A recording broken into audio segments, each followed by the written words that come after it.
bapak ini maling sukses, nah, gak ada. WTS, maaf, ngerti ndak kalau kelakuannya elek? Ngerti betul nek kelakuannya elek?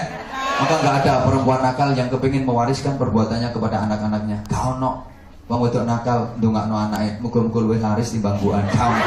Sekali lagi, ini nggak bisa dibohongi. Hati nggak bisa dibohongi. Maka orang melakukan kebaikan sama orang melakukan kejelekan, itu perasaan di hati pasti berbeda. Halo. Nek ngelakoni apik mesti ning ati tenang, bahagia. Nek ngelakoni elek mesti ning ati gelisah. Ibu, Mbak. Kita celuk ibu apa tak celuk Mbak? Oke. Oh, adik. Wis, adik. Kemayu. Oke. Wong iku nek nglakoni apik mesti ning ati tentrem bahagia, tapi nek nglakoni elek mesti ning ati resah, gelisah. Pasti itu, pasti. Coba saya tanya, bawa uang sendiri sama bawa uang organisasi rasanya sama apa beda? Beda. Kalau bawa uang sendiri tenang, bawa uang organisasi entit-entitan mesti gelisah. Makan jatah sendiri sama makan jatahnya orang lain sama apa berbeda? Beda. Halo. Dibawa suami sendiri sama dibawa suami orang itu rasanya sama apa beda?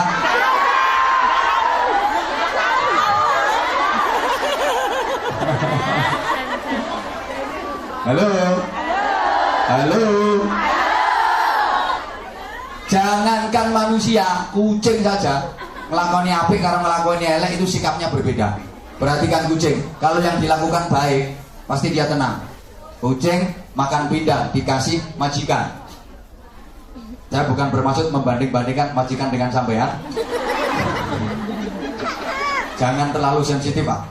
Ada kucing dikasih pindang sama majikannya, resmi itu milik dia, di tempat biasa dia makan, pasti tenang dia makan. Mesti anteng, mangan iso khusyuk, ngalang-ngali sholatnya sampean. Karena sampean sholat gak pernah khusyuk. Lah wong enak-enak ruko diceluk majikan kewakilan dia. Sholat dengan majikan itu penting majikan.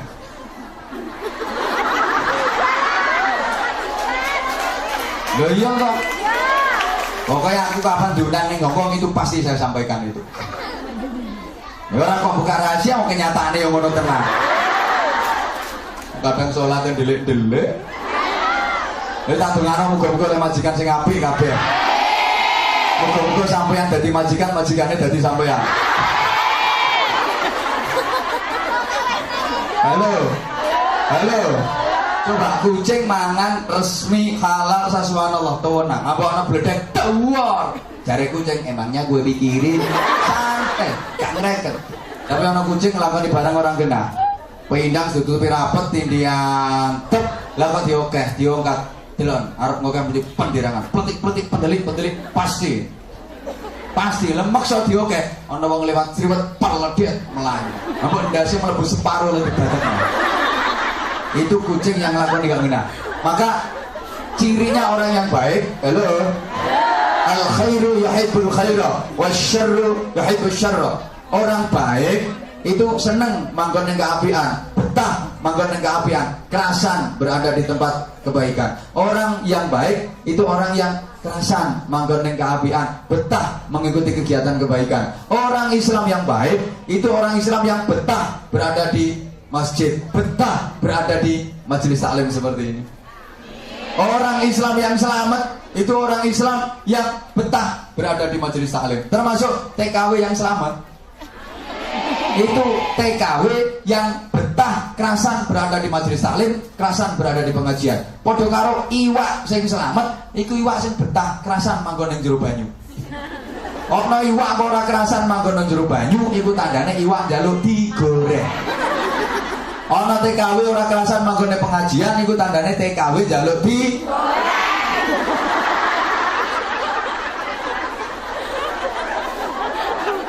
Ini kata Pak Konsul Kajari tadi kan agar 63 itu nggak bertambah.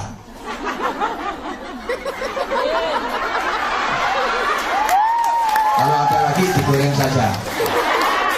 Tapi selama sampean seperti ini insya Allah aman. Tapi nggak mungkin zaman seperti ini terus, nggak mungkin. Apa sama janji akan seperti ini terus? Di kamar mandi? Ya enggak, artinya dalam kehidupan keseharian subhanallah ajining rogo sarono. Insya Allah kalau pakaian-pakaian kayak gini kan Anda kelihatan lebih cantik. Benar. Semakin terhormat, anggun, berwibawa dan tidak mudah digoda oleh lanangan. Ya iya. Emang bener yang kalau saya ngaji di daerah Indonesia sana tak sampai no dadi wong wedok supaya selamat coro jajan tiru lemper Nogosari rukun aman gak dirubung laler soalnya bungkusan rapet ojo tiru bikang wis sudah meloweh bisa dirubung laler. Bener, rata-rata kasus-kasus pemerkosaan yang terjadi yang ada itu kesalahan dari pihak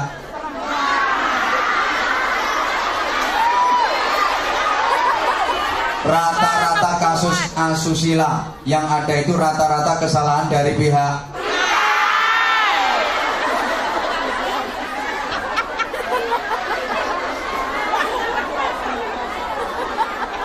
salahnya pakaian merangsang, menantang, bikin tegang. Kan sekarang mode kan pakaian dalam jadi pakaian luar, mentok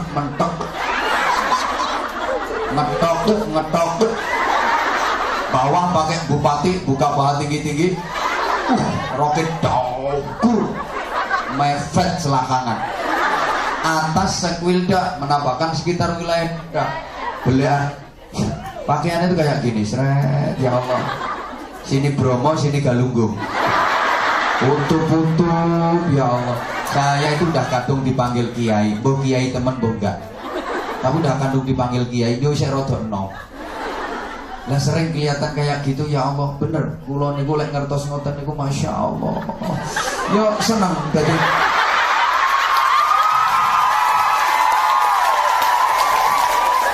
loh seneng nuturi durung rampung di sorak kok tak kira-kira dengarkan dulu saya itu jujur kalau lihat yang kayak gitu seneng nuturi dan pasti saya berdoa agar kita model aku tuh ya Allah moga-moga dicoloti kiri nanti kerayah dikewok bisa mesti san resik si modelnya ben.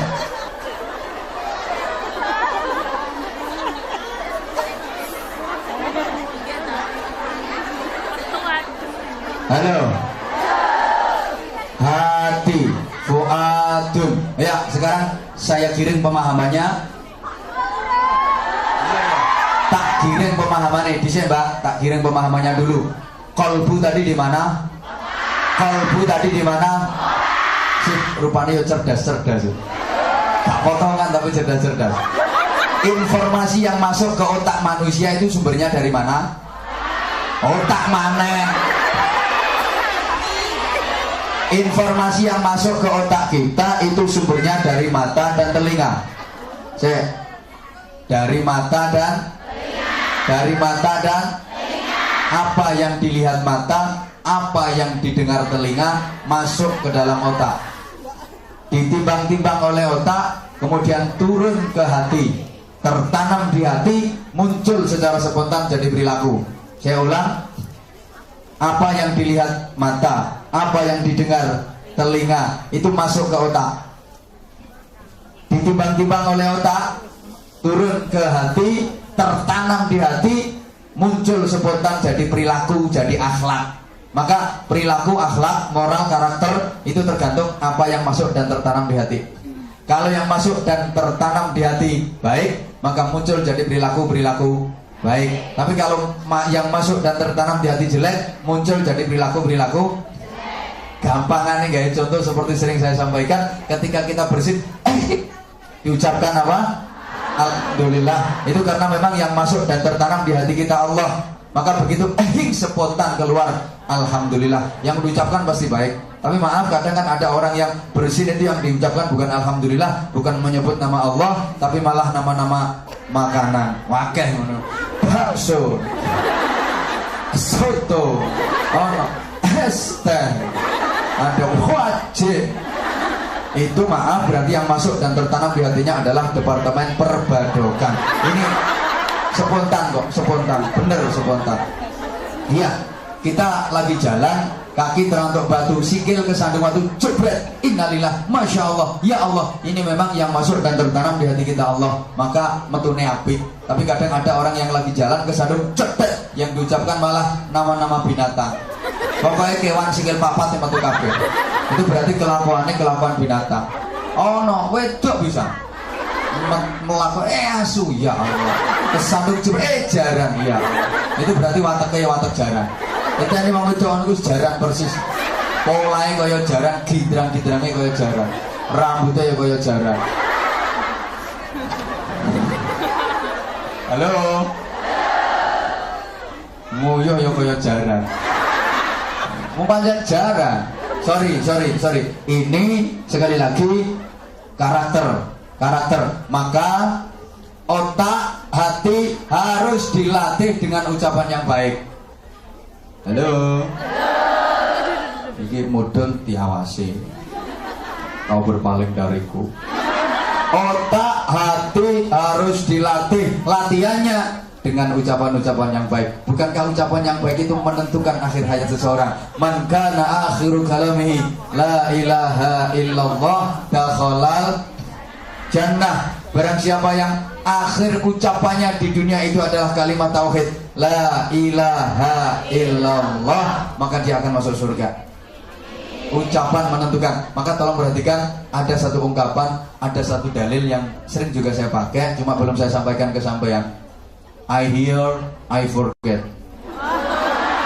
I see, I understand. I go, I remember.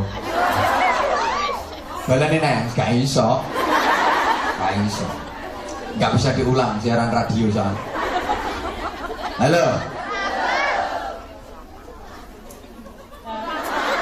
Sami'na fanasina. I hear, I forget. Rati reken kok. Tak angen-angen kok kaya wong bento. Saya dengar, saya lupa. Uy. Pergi. Capek lu gue. I hear, I forget. Saya dengar, saya lupa. Sesuatu itu kalau cuma didengar mudah terlupakan. Saya ulang. Sesuatu itu kalau cuma didengar mudah terlupakan. Biasanya ngaji juga begitu. Ngaji ku nek cuma ngaji kuping, iku sing sering mlebu kuping tengen, metu kuping tengen. Metu kuping kiwa lumayan. Isek masuk ono labete. Ini mendal. Jadi masuk kuping kanan, keluar lagi kuping kanan. Mendal. Maka jangan hanya pakai telinga. Sesuatu yang hanya berdasarkan telinga itu sering salah faham dan sering menimbulkan faham yang salah. Kan banyak fitnah itu gara-gara bisik-bisik tetangga. Gak harus tetangga.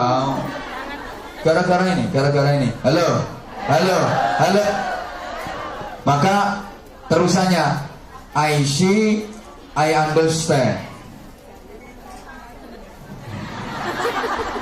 Ya, tiba-tiba kau gede-gedein dulu. Enggak tahu kalau di belakang saya banyak orang-orang besar. Mana usah kali takut besar apanya? Ya, besar orangnya. Saya lihat, saya mengerti.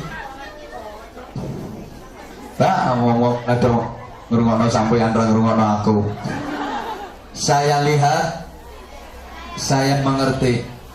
Kalau dilihat itu lebih mudah dimengerti daripada sekedar didengar. Artinya pengaruh dari melihat itu lebih kuat daripada Saya ulang. Mbak, nang lu mbak aja omong apa mbak?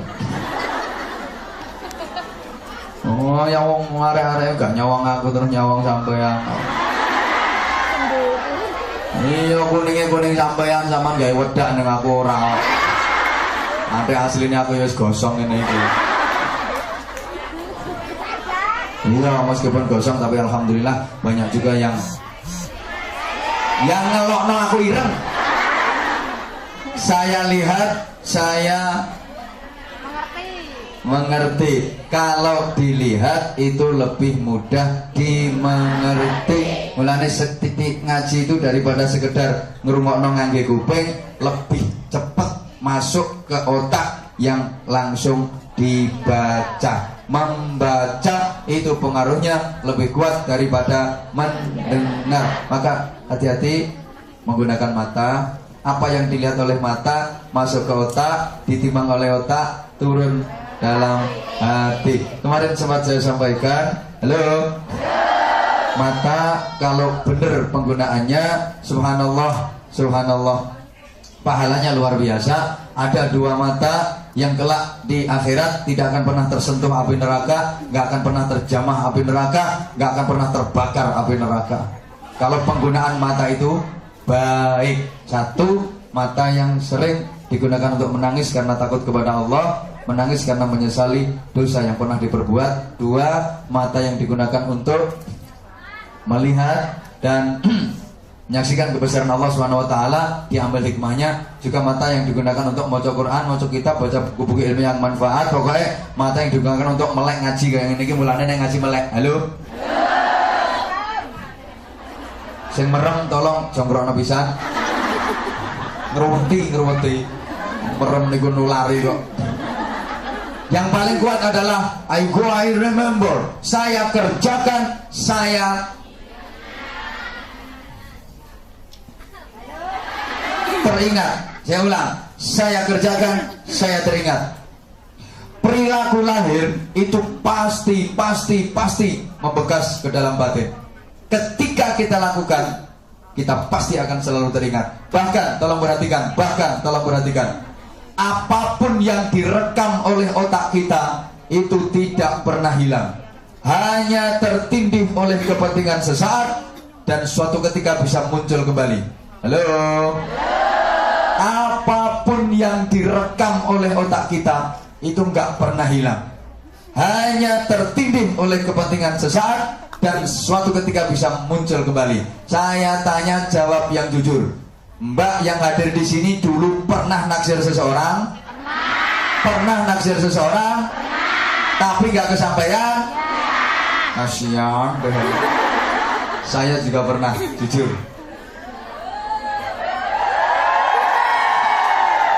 Enggak, tapi yang saya dapat jauh lebih baik daripada yang saya taksir dulu.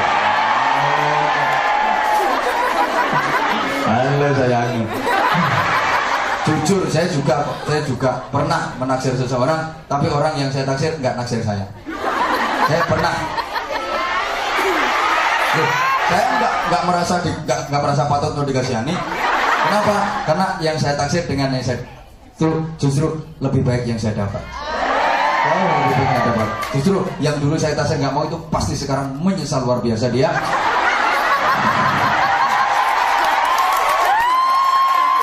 Loh, jujur, namanya orang dalam urusan itu saya pernah dikecewakan, mengecewakan apalagi. Enggak, mudah-mudahan kita semua yang hadir ini tidak pernah dikecewakan dan tidak akan pernah mengecewakan. Amin murah arah mandi, karena itu nggak mungkin terjadi. Subhanallah. Halo. Kita rata-rata dulu pernah menaksir seseorang tapi nggak kesampaian. Suatu ketika bisa ingat kembali nggak? Suatu ketika bisa ingat kembali nggak? Bahaya. Ojo diterus-terus no. Saya tanya lagi, waktu kecil dulu, halo? Yang datang di sini waktu kecil dulu pernah nyuri nggak?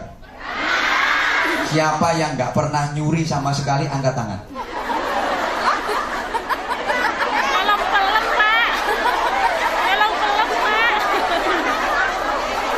Siapa yang nggak pernah nyuri angkat tangan? Waktu kecil dulu. Pak Hari dulu pernah nyuri. Orang sekarang jadi konsul-konsul di KBRI itu dulu kecilnya pasti pernah nyuri. Wah, aku biar tahu kok. Lu jujur kok. Pernah. Nyuri apa? Rahasia. Nanti nyeritakno kenakalannya nggak ditiru bocah-bocah. Subhanallah. Pernah. Yang mbok saiki kok iso dadi kiai aku dhewe ra gunung ya. Pernah. Dan satu ketika pasti itu akan muncul kembali, ingat kembali. Maka hati-hati memasukkan informasi ke otak kita. Hati-hati, harus dilatih dengan pertama ucapan yang baik. Falyaqul khairan aw liyasmut. Ucapkan yang baik. Kalau nggak bisa mengucapkan yang baik, lebih baik diam. Halo. Jemaah sekalian yang saya hormati rahimakumullah. Falyaqul khairan. Ucapkan yang baik. Ucapan yang baik itu ucapan yang manfaat.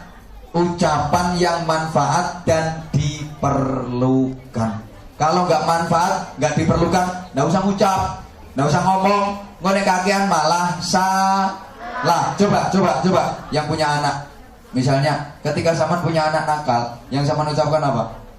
Bocah kurang ajar, ngono toh?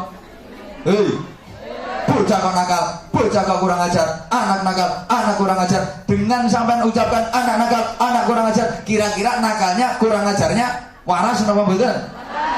Malah dadi malah nemen padha karo sampean dongano. Anak kurang ajar. Ya pas ana malaikat amin. Anak kurang ajar temen iku dongane sampean. Apalagi ibu-ibu ku biasanya rada merawat ning anak. Ibu-ibu iki lho. Rada merawasno, sing wis ibu, sing mbak belum. Yang sudah ibu biasanya merawasno. Kenapa? Marah sama suami, mangkel sama suami, gak berani, akhirnya anak sing dimusuh. Itu rahasia perempuan seperti itu memang. Nang wong lanang mangkel gak wani, anak sing dimusuh. Subhanallah. Kadang anak bocah kualat. Ya Allah, kena kualat teman mandi ucapannya sampean dhewe. Lah nek anak sampean kualat berarti sampean mbok-mbokane. Nek sampean meteng iku berarti gembel wong. Sampean manak nguwetin kuwi yang ngetokno wong. Nek sampean gerangane wong kualat. Jangan seperti itu. Coba ketika anak nakal sampean astagfirullah, subhanallah, ya Allah, kira-kira jadi marah enggak? Hah? Gak kira ana wong marah karo zikir. Ketok anak kok subhanallah. Yakin gak mungkin. Gak mungkin jadi marah. Wis sampeyan nggo sapu ya, nggo sapu. Kadang mbok seblek anakmu. Misale wis Yus pokoknya sing apik lah, apa subhanallah, apa Allahu Akbar. Nek Allahu Akbar kok koyo ate nglawan setan dan sama ngene. Ya ojo terlalu Allahu Akbar lah. Iku koyo tani arep mateni wong kafir ae. Lha nek nganten anyar. Nganten anyar gak apa-apa. Dalam kamar Allahu Akbar. Biar mertua dengar wah lagi sholat. Allahu Akbar. Dipikir sholat padahal ya sholat. Ya, padahal sholat gitu. Nenek musuh anak ya Allahu Akbar. Ya Allah. Astagfirullah, subhanallah. Andaikan itu memukulnya bukan karena nafsu. Andaikan terpaksa kok nyebles tenang, itu nyeblesnya bukan karena nafsu dan tidak ditunggangi setan. Karena setan gak mungkin barengi wong sing zikir. Iya, andaikan terjadi. Tapi insya Allah ketika yang kita ucapkan astagfirullah, masya Allah, ya Allah, mungkin jadi marah. Gak mungkin jadi marah. Saya ngomong-ngomong, marah itu boleh apa enggak? Marah itu boleh apa enggak? Boleh. Oke. Kalau boleh tolong tunjukkan saya perda mana yang memperbolehkan orang marah. Perda mana yang memperbolehkan orang marah? Halo. Kalau ayat Quran ayatnya mana? Kalau hadis hadisnya yang mana? Saya kepengen tahu. Tegas iya, kalau marah enggak. Yang ada itu wal kaziminal ghaidha wal 'afina 'anil nas. Kan seperti itu. Orang yang bertakwa itu siapa sih? Orang yang mampu menahan amarahnya dan mudah memaafkan orang lain. Ya, Niku ayatnya wasari'u ila maghfiratin min rabbikum wa jannatin 'arduha as-samawati wal ardu u'iddat lil muttaqin. Siapa itu muttaqin? Alladzina yunfiquna fis sarra'i wad dharra'i wal kadhiminal ghaidha wal 'afina 'anil nas. Orang takwa itu orang yang mampu menahan amarahnya dan mudah memaafkan orang lain. Mampu menahan amarah. Berarti marah itu tidak boleh. Halo? Di ayat lain, wasyabirina fil ba'sa'i wad-dharra'i wa hinal ba's. Orang-orang yang mampu mengendalikan diri di setiap menahan amarahnya di setiap kesulitan, kesempitan, penderitaan. Wassabirin, orang-orang yang mampu bersabar fil ba'sa wa dharra wa hinal ba's, dalam keadaan kesulitan, kesempitan, berbagai macam penderitaan. Sabar, sabar dan sabar. Lawannya sabar adalah marah. Halo. Di hadis yang lain lebih tegas Rasulullah menyatakan la taghdab walakal jannah. Jangan marah, maka bagimu surga. Jangan marah, maka bagimu surga. Kalau marah, bagimu neraka. Berarti marah boleh apa enggak? Boleh apa enggak? Alhamdulillah, langsung berubah. Belum setengah menit sudah berubah. Tadi boleh, sekarang enggak. Ini bukan berarti pelin-pelan enggak. Bukti bahwa sampean itu cerdas. Cerdas nih roke. Enggak boleh. Maka kalau mau marah, tolong ucapkan kalimat-kalimat thayyibah. Maka nanti insya Allah nggak akan jadi marah, nggak akan